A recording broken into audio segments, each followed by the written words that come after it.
ನಮಸ್ಕಾರ ವೀಕ್ಷಕರ, ಪಿಟಿವಿ ನ್ಯೂಸ್ ಕನ್ನಡಕ್ಕೆ ಸ್ವಾಗತ. ನಾನು ಚಂದ್ರಿಕಾ. ಮಹದೇವಪುರ ಕ್ಷೇತ್ರದ ವೈಟ್ ಫೀಲ್ಡ್ ಸಮೀಪದ ಗಾಂಧಿಪುರ ಮುಖ್ಯ ರಸ್ತೆಯಲ್ಲಿ ತಡರಾತ್ರಿ ಸುಮಾರು 12 ಗಂಟೆ ಸಮಯದಲ್ಲಿ KA03 NG 2733 ಎಂಬ ಕೆಂಪು ಬಣ್ಣದ ಶಿಫ್ಟ್ ಕಾರು ವಿದ್ಯುತ್ ಕಂಬಕ್ಕೆ ಡಿಕ್ಕಿ ಹೊಡೆದ ಪರಿಣಾಮ ಕಾರಿನ ಮುಂಭಾಗ ಪೂರ್ಣ ಜಖಂಗೊಂಡಿದೆ ಮತ್ತು ವಿದ್ಯುತ್ ಕಂಬ ಮುರಿದು ಬಿದ್ದಿದ್ದು ಸದ್ಯ ಯಾವುದೇ ಪ್ರಾಣಹಾನಿ ಸಂಭವಿಸಿಲ್ಲ.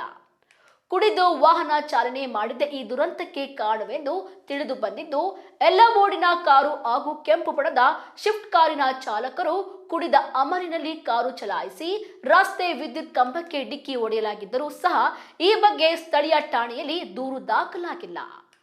ಇನ್ನು ಬೆಸ್ಕಾಂನವರಿಗೆ ಮತ್ತು ಹೆಸರು ಹೇಳಲಾಗದ ಇಲ್ಲಿನ ವ್ಯಕ್ತಿಗಳಿಗೆ ಹಣ ಕೊಟ್ಟು ರಾತ್ರೋರಾತ್ರಿ ಎಸ್ಕೇಪ್ ಆಗಿದ್ದಾರೆ. ಆ ಕಾರಣದ ಕೈ ಯಾವುದೆಂಬುದನ್ನ ಪೊಲೀಸರು ತನಿಖೆಯಲ್ಲಿ ಬಯಲಾಗಬೇಕಾಗಿದೆ.